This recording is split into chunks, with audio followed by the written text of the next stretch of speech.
बिस्मिल्लाहिर्रहमानिर्रहीम, अस्सलाम वालेकुम नाजरीन। मैं हूं बाबर हयात और आप देख रहे हैं 24/7 उर्दू न्यूज़ पर होम एक्सपेंस के ताउन से बाबर हयात शो। नाजरीन, पाकिस्तान और ऑस्ट्रेलिया की प्राइम मिनिस्टर 11 के दरमियान 4 रोज़ा फर्स्ट क्लास मैच का आगाज हो गया आज।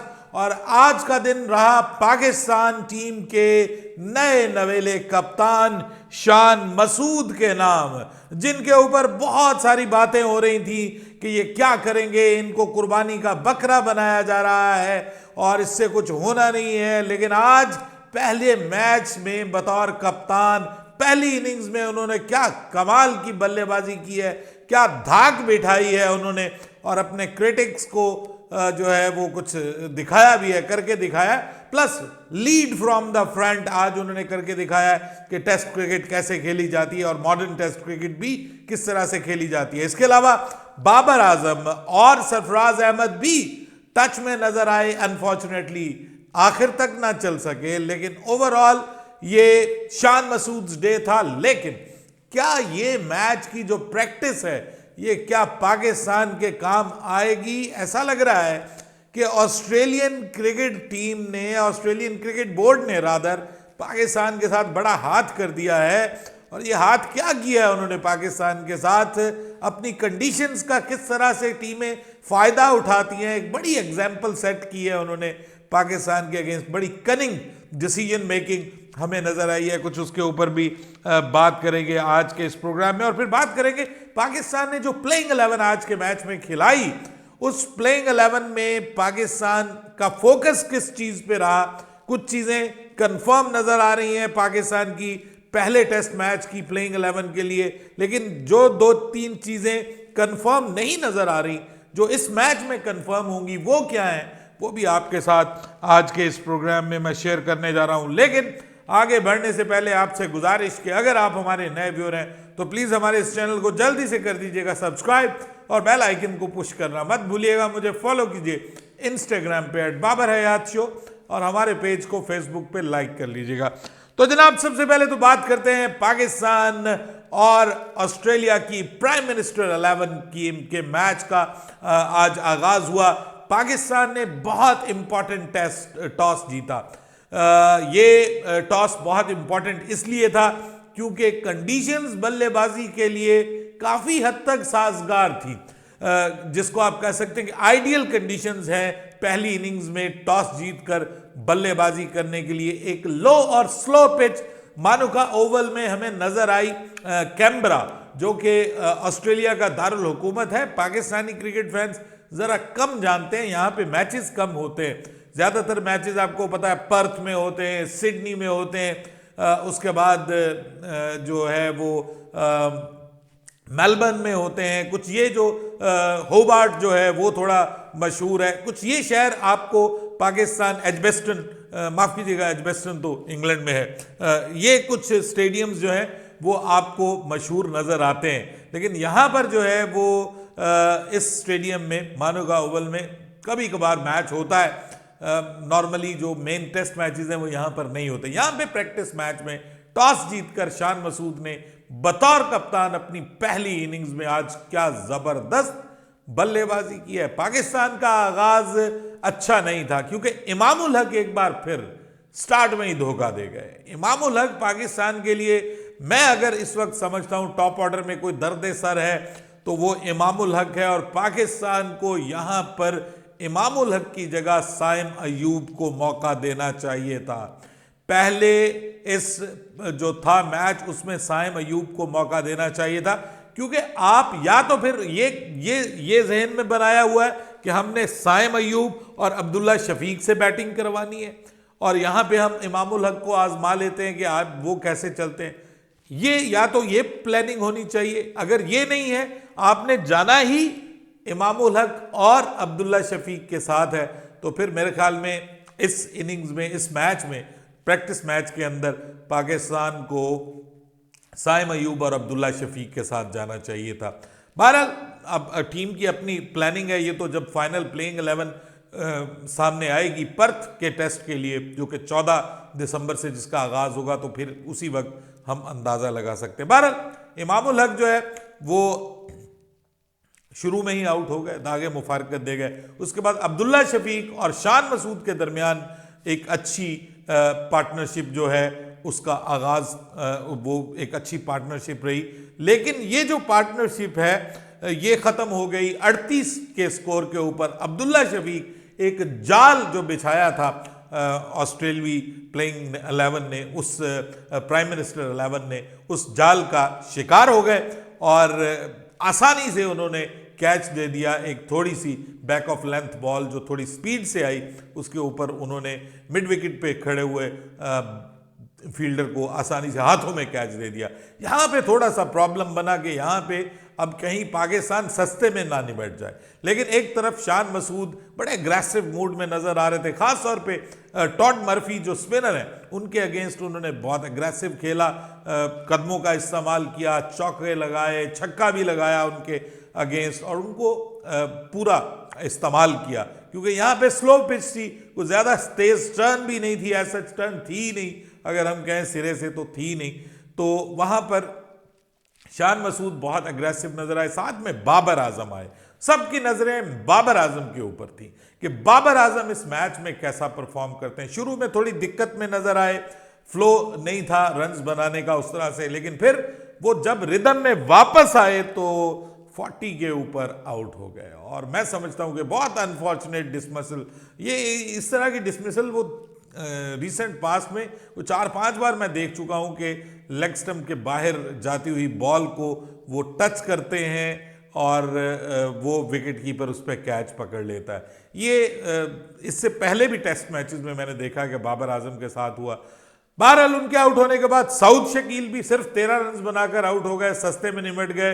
वो भी एक बाहर जाती हुई बॉल को जो है वो आगे बढ़कर शॉट मारने की, कट करने के लिए गए और टॉड मर्फी ने उनको अपना पहला शिकार बनाया। उसके बाद बारी शुरू हुई सरफराज अहमद की। सरफराज अहमद बहुत अच्छा खेले जी, 47 बॉल्स 41 रन्स की उन्होंने इनिंग्स खेली है। बाबर आजम ने जबकि मुकाबले में 80+ बॉल्स का इस्तेमाल किया अपनी इस इनिंग्स के लिए, उनके बराबर की ऑलमोस्ट इनिंग्स। लेकिन यहाँ पर सरफराज अहमद बहुत ज़बरदस्त टच में नज़र आ रहे थे और सरफराज अहमद के साथ नाइंसाफ़ी हुई। सरफराज अहमद जब 41 रन पे खेल रहे थे तो वो उनके पैड पे बॉल लग के गई थी, थाई पैड के ऊपर विकेट कीपर के पास, जिस पे उसने अपील की और अंपायर ने आउट दे दिया।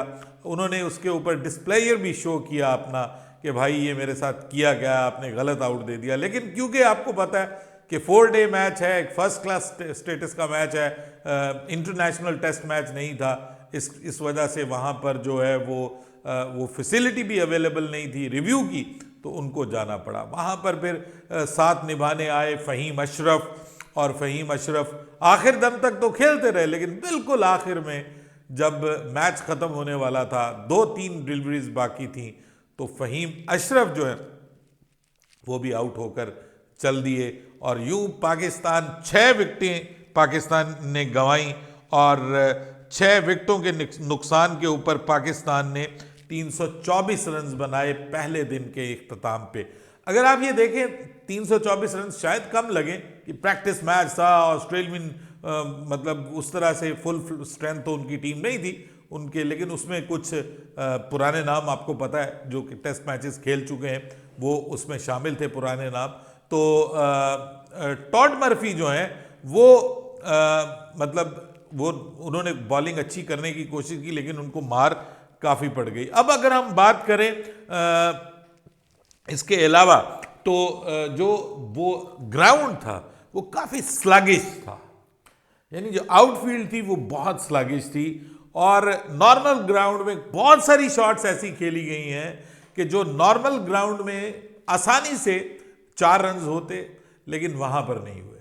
वहाँ पे 2 रन पे हो जाते, 3 रन हो जाते, यानी मेरे ख्याल में 50 से 60 रन कम से कम जो स्लगिश आउटफील्ड है, जो स्लो आउटफील्ड है, हैवी जिसको कहते हैं आउटफील्ड, बारिश चंद दिन होती रही है वहाँ पे, उस वजह से वो जो स्लो आउटफील्ड है उसने कॉस्ट किया है पाकिस्तान को। वरना मेरे ख्याल में अगर ऐसा होता तो अच्छी पिच होती, माफ़ कीजिएगा, अच्छी आउटफील्ड होती तो पाकिस्तान एटलीस्ट 370-380 के करीब होता और ये बहुत अच्छा स्कोर होता। Around about 4 run an over के हिसाब से पाकिस्तान खेला। यहाँ क्रेडिट देता हूँ शान मसूद को, उसने एक इंतहाई जिम्मेदाराना इनिंग्स खेली है, अपने ऊपर ना सिर्फ जिम्मेदारी ली बल्कि बड़े खूबसूरत शॉट्स खेले, कुछ एक्स्ट्रा ऑर्डिनरी कट शॉट्स खेले, ड्राइव्स खेली, पुल्स खेले, हर तरह की शॉट वो बड़े अथॉरिटी से खेलते हुए नजर आए और अपनी टीम के बाकी सभी बल्लेबाजों को करके दिखाया कि मियाँ जिम्मेदारी आए तो उस जिम्मेदारी को किस तरह से निभाना है। अब ये जो सारी इनिंग्स उन्होंने आज खेली है, 156 रन्स पे नॉट आउट, 25वीं फर्स्ट क्लास सेंचुरी उन्होंने स्कोर की है और यहाँ पर एक बिल्कुल बदला हुआ शान मसूद नजर आया है। कम बैक किया है जब से उन्होंने, वो बिल्कुल चेंज नजर आए हैं, बड़े फ्लुएंट हैं शॉट मेकिंग में और ज़बरदस्त खेल रहे हैं, बड़ी एग्रेशन के साथ खेल रहे हैं और अच्छे स्ट्राइक रेट के साथ उन्होंने यहाँ पर बल्लेबाजी का मुजाहरा किया। 13 चौके और 1 छक्का लगाया, 66 के स्ट्राइक रेट से उन्होंने बैटिंग की, जबकि बाबर आजम ने 45 के स्ट्राइक रेट से बैटिंग की और जो सरफराज अहमद हैं वो 87 के स्ट्राइक रेट से बैटिंग करके गए। सबसे अच्छा स्ट्राइक रेट सरफराज अहमद का था 87 के स्ट्राइक रेट से और बड़ी पॉजिटिव क्रिकेट खेल रहे थे। 324 6 विकेटों के नुकसान पे पाकिस्तान बना चुका है। कल जब मैच दोबारा शुरू होगा सुबह 4:30 बजे पाकिस्तान के मेयारी वक्त के मुताबिक, तो उस वक्त शान मसूद जो है वो दोबारा आएंगे बल्लेबाजी के लिए और उनके साथ मोस्ट प्रोबेबली आमिर जमाल होंगे। पाकिस्तान की जो प्लेइंग 11 है उसमें पाकिस्तान ने शाहीन शाह अफरीदी को भी रेस्ट करवाया है, पाकिस्तान ने हसन अली को भी रेस्ट करवाया है, रिजवान को भी रेस्ट करवाया है, सलमान अली आगा भी नहीं है टीम में। पाकिस्तान की टीम का मुझे इस मैच में मकसद ये नजर आ रहा है कि एक तो हमने ये देखना है कि हमारे जो 2 बॉलर्स मजीद होंगे वो कौन होंगे, यानी जो हम मैचेस लेके आगे जा रहे हैं उसमें 2 बॉलर तो पाकिस्तान अब कंफर्म कर रहा है कि एक शाहीन शाह अफरीदी और हसन अली पर्थ टेस्ट जरूर खेलेंगे। तो बाकी 2 बॉलर कौन से होंगे, एक तो स्पिनर होगा अबरार, मोस्ट प्रोबेबली वो भी खेल रहा है मैच।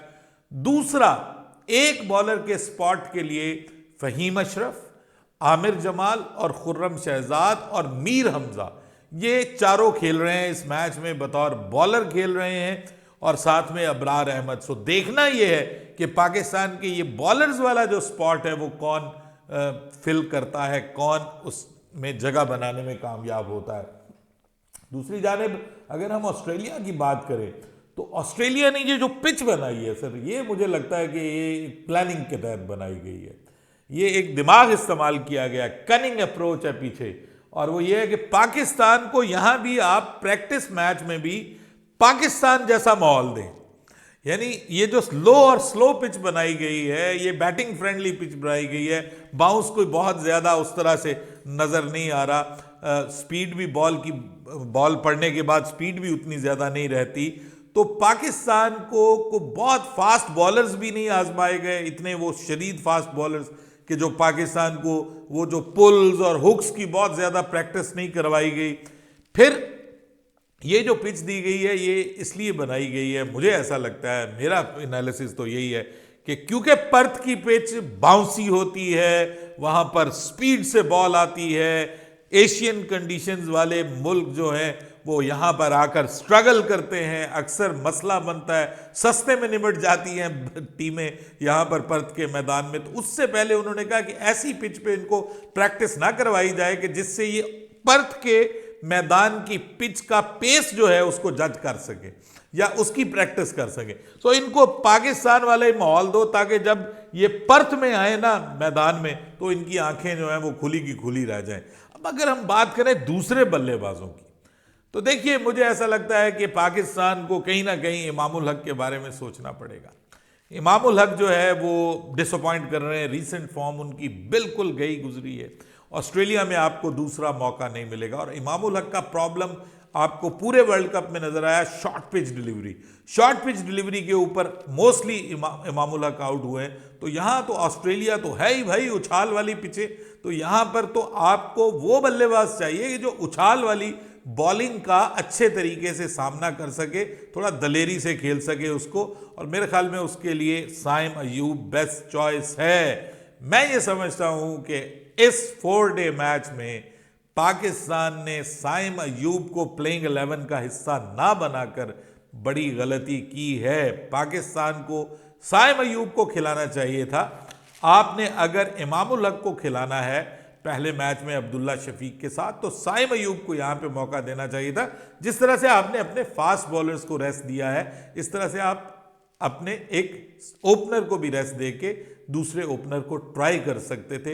या तो ये प्लान कर लिया गया कि इस पूरी सीरीज में उस बेचारे को मौका नहीं मिलना और जस्ट उसके साथ जो है वो वही शेयर करना है अनटिल और अनलेस कि कोई प्लेयर अनफिट ना हो जाए ओपनर्स में से। अदरवाइज यही लगता है कि ड्रेसिंग रूम शेयर करना है। अब देखना यह है कि पाकिस्तान की प्लेइंग 11 क्या होगी। क्या पाकिस्तान 3 फास्ट बॉलर्स या 2 फास्ट बॉलर्स, 1 ऑलराउंडर और 1 स्पिनर के साथ जाता है, और उसके साथ पाकिस्तान 7 जो है वो बल्लेबाजों के साथ जाता है, या फिर पाकिस्तान 6 बल्लेबाजों के साथ, 1 ऑलराउंडर के साथ या और 3 प्रॉपर बॉलर्स के साथ जाता है। ये अभी हमें देखना है। ये हमें नजर आ जाएगा इस पूरे मैच के अंदर कि पाकिस्तान की टीम के लिए बेस्ट पॉसिबल प्लेइंग 11 क्या होगी। बहरहाल पहला नाम, पहला दिन, शान मसूद पाकिस्तान के कप्तान, नए कप्तान। बहुत से लोगों का मुंह बंद कर दिया, हालांकि उन्होंने कहा है कि हम यहाँ किसी का मुंह बंद करने नहीं आए, हम यहाँ क्रिकेट खेलने के लिए आए हैं। अपनी राय दीजिएगा कमेंट सेक्शन में। बाबर हयात को इजाजत दीजिएगा। अल्लाह हाफिज।